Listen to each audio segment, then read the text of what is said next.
हाँ जी दोस्तों, तो चैप्टर तो हमारा मोस्टली खत्म हो गया। Chapter number 3। अब कुछ केस स्टडीज है आपके पास, 5 सवाल है बेसिकली जो चर्चा करेंगे आपसे। क्वेश्चन नंबर 2 प्राइवेट प्लेसमेंट के ऊपर पूरा है, बेहतरीन क्वेश्चन है, बिल्कुल बहुत ही ज्यादा। और बाकी उससे रिलेटेड अदर प्रोविजन से रिलेटेड भी कुछ सवाल है। तो कुल मिला के 5 क्वेश्चन इस वीडियो के अंदर जो आपको समझने हैं, अंडरस्टैंडिंग उसकी बनानी है, ठीक है ना। तो पहला क्वेश्चन देखते हैं जरा क्या कह रहा है। कह रहा है unique builders limited decided to pay 2.5% of value of debentures as underwriting commission. 2.5% देना चाह रहे हैं underwriting commission to underwriters, but articles of company क्या था जी 2% देने को। आप बताओ क्या करेंगे। तो ये तो सीधी सीधी बात गलत होगी, एवरेज के बियॉन्ड तो जा ही नहीं सकते, ठीक है ना। तो ये तो गलत हो गया जी, डिसीजन इसका गलत है। The company further decide to pay out pay the underwriting commission in form of flats. कह रहे जो अंडरराइटिंग कमीशन ये पे करेंगे, ये फ्लैट्स की फॉर्म में पे करेंगे, मतलब कैश या चेक की फॉर्म में नहीं देंगे, ठीक है। ओके, आपको बतानी है validity of above arrangements under provision of companies act. दोनों की वैलिडिटी बतानी है कि कौन सा वैलिड है कौन सा इनवैलिड है। तो फर्स्ट पॉइंट इज अनवैलिड। आपको पता है प्रोविजंस क्या होते हैं सेक्शन 40 के, कि अंडरराइटिंग कमीशन के ऊपर क्या बातें थी।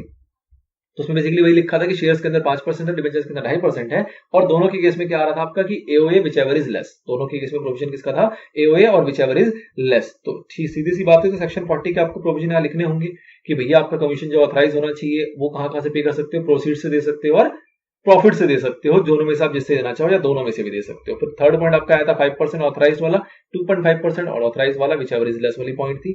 फिर इसके अंदर लिखा गया था कि रेट ऑफ कमीशन बेसिकली जो दिए गए हैं 5 और 2.5%, ये मैक्सिमम रेट है। मिनिमम जो होगा या और उससे कम करना चाहे तो वो आर्टिकल के अंदर कंपनी कर सकती है। तो डिसीजन जो पहला है वो इसने बता दिया इनवैलिड है। दूसरा कहता है कि भैया फॉर्म की फ्लैट की फॉर्म में देना चाहता है तो दे सकता है, कोई दिक्कत नहीं, क्योंकि जो हमारा एक्ट है जो सेक्शन 40 है वो क्या बोलता है, वो बताता है कि भैया मोड जो होगा उसके बारे में चर्चा नहीं है, सोर्सेज क्या होंगे उसके बारे में चर्चा है। मतलब कि आपको कहां से निकाल के पे करना है वो उसने बता दिया। कहां से निकाल के पे करना है जी, प्रोसीड से या फिर प्रॉफिट से, अवेलेबल प्रॉफिट से। बट किस तरीके से पे करना है वो नहीं बताता हमारा एक्ट। आप फ्लैट में दे दो, जिस मर्जी में दे दो, आपकी दिक्कत है वो आप दे सकते हो। तो second decision is valid and first decision is invalid. This is the all answer. Now ये है आपका सबसे उम्दा सवाल इस पूरे 5 सवाल के अंदर से, ठीक है। देखिए जरा क्या सवाल है। कह रहा है पीक्यूआर, पूरा आपका सेक्शन 42 यहां पर रिवाइज हो जाएगा, पूरा section 42। PQR limited want to raise funds from its upcoming project. PQR limited जो है वो रेज करते हैं फंड अपकमिंग प्रोजेक्ट के लिए। It has issued private placement offer to 55 persons in their individual name. 55 लोगों को इन्होंने चुना जिनको प्राइवेट प्लेसमेंट करेंगे। Issue its equity shares, equity shares issue करने वाले हैं, जिसके अंदर से 4 जो है वो क्यूआईबी है। तो मतलब इफेक्टिव जो आप अगर काउंट करोगे लिमिट के लिए तो 51 है, ठीक है जी। Before allotment under this offer, allotment से पहले offer letter, company issued another private placement offer letter to another 155 person in their individual name for issue of its debenture। अब डिबेंचर करने चाह रहे हैं और पहले वाला क्लोज करने से पहले। गलत कर रहा है बंदा, नहीं अलाउड है। आपका रूल क्या कहता है भैया, पुराना वाला खत्म करो उसके बाद ही नए वाला आप कर सकते हो, उससे पहले नहीं कर सकते। गलत कर रहा है। चलिए आगे देखते हैं। Being a public company can it issue securities in a private limited, private placement. कह रहा पब्लिक कंपनी जो है क्या वो प्राइवेट प्लेसमेंट कर सकती है। तो पहले इसका जवाब देंगे हाँ जी कर सकती है। Is it in compliance with the provision related to private placement और should this offer be treated as public offer. क्या ये कंप्लायंस में है? तो जी कंप्लायंस में तो ये नहीं है, कंप्लायंसेस तो ये नहीं कर रही। क्या इसको पब्लिक ऑफर ट्रीट कर लिया जाएगा? नहीं जी, पब्लिक ऑफर में ट्रीट नहीं किया जाएगा, क्योंकि पब्लिक ऑफर ट्रीट कब कर लिया जाएगा, जब वो लिमिट क्रॉस करता है। लिमिट क्रॉस नहीं कर रहा है। कैसे नहीं कर रहा है वो देखो जरा। पहले 51 था, फिर उसका 155 है, दोनों जोड़ दो, आप बोलोगे 200 से ऊपर चला गया। गलत जवाब। क्यों? क्योंकि 200 ईच है, 200 ईच है। पहले जो 55 कर रहा है वो क्या कर रहा है, इक्विटी शेयर्स। 155 जो कर रहा है वो क्या कर रहा है, वो कर रहा है डिबेंचर्स। अलग सिक्योरिटीज है, तो अलग सिक्योरिटीज के लिए 200 की पूरी लिमिट है, तो कर सकता है, विद इन लिमिट है। विद इन लिमिट के बियॉन्ड नहीं किया पब्लिक ऑफर मान लोगे, कतई नहीं मान सकते। लिमिट क्रॉस होगा तभी पब्लिक ऑफर माना जाएगा, तो इसलिए इसको पब्लिक ऑफर आप ट्रीट नहीं कर सकते। What if the offer for debenture is given after allotment of equity shares. अगर after allotment of equity shares होता तो क्या होता, तो वैलिड माना जाता, फिर तो कोई दिक्कत ही नहीं थी।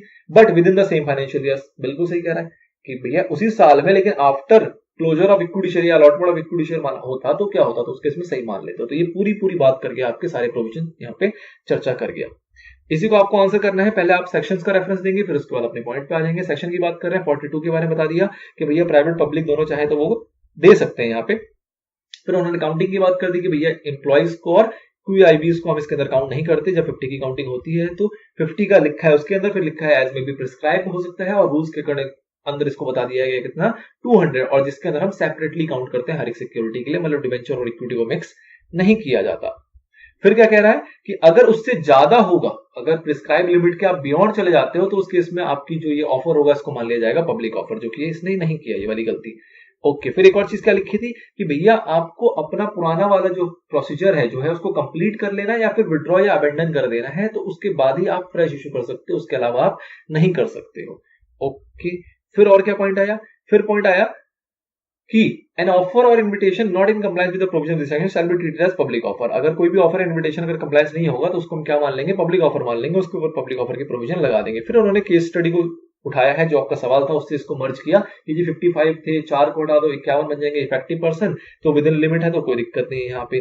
फिर दूसरे वाले की बात आई कि ये दूसरा करना चाह रहा है वो कंप्लायंस नहीं है क्योंकि उसने पहला वाला को क्लोज नहीं किया, तो इसको हम ट्रीट कर लेंगे क्या? Public offer. फिर बट वाली बात क्या आई कि जो सेकंड वाला उसने सवाल पूछा था कि भैया अगर ये आफ्टर करता अलॉटमेंट ऑफ इक्विटी शेयर तो उसके बाद ये वैलिड माना जाता, और 51 और 155 को आपको अलग अलग काउंट करना है, उसको जोड़ के आप ये नहीं देखोगे कि वो 200 के बियॉन्ड चला गया।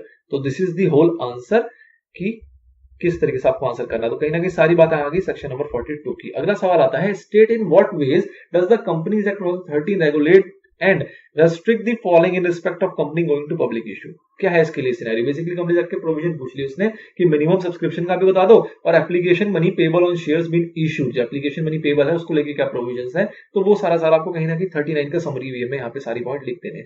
एक चीज और ध्यान रखना, किस टाइप का जब सवाल आता है ना तो इन पॉइंट्स को आप सेक्शन के साथ ना लिखना चाहो, एक बार सेक्शन स्टार्टिंग में कोट कर दो कि एज पर सेक्शन दिस, और उसके बाद पॉइंट्स में 1 2 3 करके भी इसका आंसर को कोट कर सकते हो। सारे जो भी प्रोविजंस आपको याद है वो सारे प्रोविजंस आप 1 बाय 1 लिख दो तो भी चलेगा, ठीक है ना? जरूरी नहीं कि जिस तरीके से इन्होंने प्रेजेंट किया वैसे किया जाए।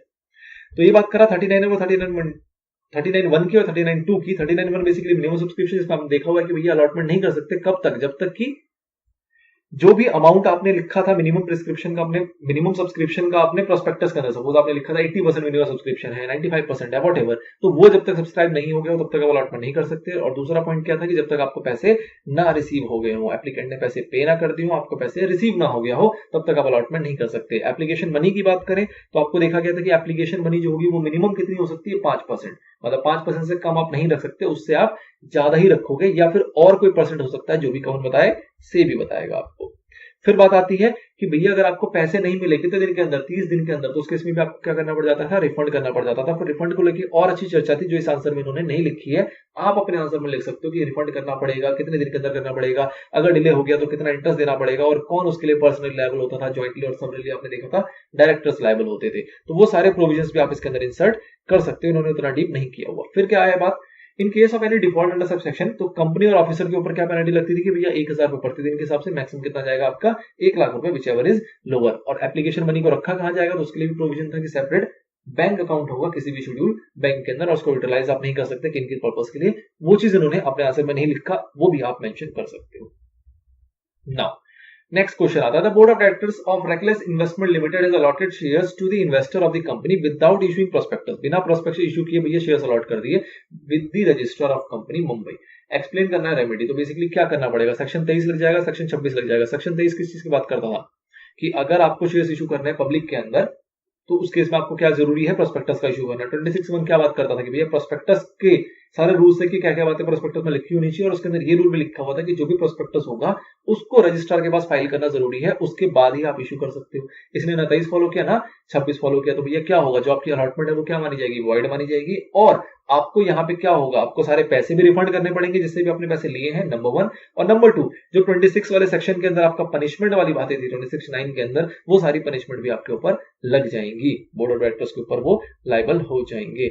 नेक्स्ट एंड लास्ट क्वेश्चन आता है आपका, an allottee of share in a company brought action against director in respect of the false statement in prospectus. किसी अलॉटी ने डायरेक्टर के ऊपर एक्शन लेना चाहा किसी फॉल्स स्टेटमेंट के कारण, डायरेक्टर ने कह दिया कि भैया ये तो किसने किया? प्रमोटर ने किया, और मैंने उस पर रिलाई करके बना दिया, तो बताओ जी डायरेक्टर बच जाएगा नहीं बच जाएगा? आपको रेफर करना है प्रोविजंस। तो ये सवाल है आपका, ये सवाल आपके एग्जांपल में भी आया था जब हमने इस वाले एरिया को कवर किया था अपने एक्ट के अंदर। तो सेम चीज है कि भैया क्या यहाँ डायरेक्टर के ऊपर केस हो सकता है? तो बिल्कुल हो सकता है जी। डायरेक्टर क्या बच पाएगा? नहीं बच पाएगा। सेक्शन 34 35 दोनों लगेगा।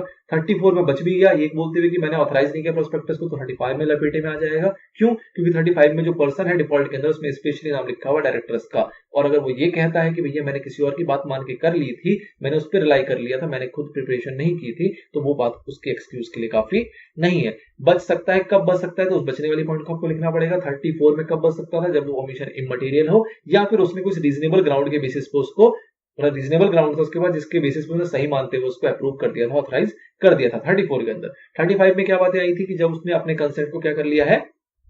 विड्रॉ कर लिया है, डायरेक्टर का कंसेंट को विड्रॉ कर लिया और उसके विड्रॉल के बाद इशू किया गया है प्रोस्पेक्टस वगैरह। और नंबर 2 क्या आया था कि जहां पे उसने अपना कंसेंट विड्रॉ कर लिया, नंबर 1 था। दूसरे पॉइंट क्या था कि जो इशू किया गया वो विदाउट हिज नॉलेज, मतलब उसकी नॉलेज या उसके कंसेंट के बगैर इशू किया गया, और जब उसको नॉलेज उसकी हुई, जब उसको पता लगा उस बारे में, तो उसने उसके बारे में पब्लिक नोटिस जारी कर दिया, रीजनेबल पब्लिक नोटिस उसने जारी कर दिया इस बारे में। और लास्ट पॉइंट आया था एक्सपर्ट वाला कि भैया अगर एक्सपर्ट वगैरह ने कोई एविडेंस के बेस पे या अगेन वही किसी रीजनेबलनेस के बेस पे अगर कोई स्टेटमेंट जारी किया था जो कि बाद में मिस स्टेटमेंट प्रूव होता है, तो उस केस में भी वो लायबल नहीं होते। तो ये लायबिलिटी की बातें थी, इन्होंने दो ही बात की हैं, एक्सपर्ट की बात नहीं की, क्योंकि ये सवाल किसके ऊपर था, आपका डायरेक्टर के ऊपर था। डायरेक्टर को ठहराया जा रहा था गिल्टी, तो डायरेक्टर ने सिर्फ अपनी बात यहाँ पे बताई है। आप एक्सपर्ट वाला पॉइंट भी चाहो तो कोट कर सकते हो। तो this is all about chapter number 3। I hope आपको बहुत अच्छे तरीके से समझ में आ गया हो, सारे प्रोविजन मैंने बहुत अच्छे तरीके से समझे हैं, and these are enough for your exam. इसकी प्रिपरेशन प्रैक्टिस करनी है, बारीकी से आपको सारे प्रोविजन को समझना है, रीड करना है। अगर आप रीड कर लेंगे इसको सुनने के साथ साथ, तो कोई दिक्कत नहीं आने वाली।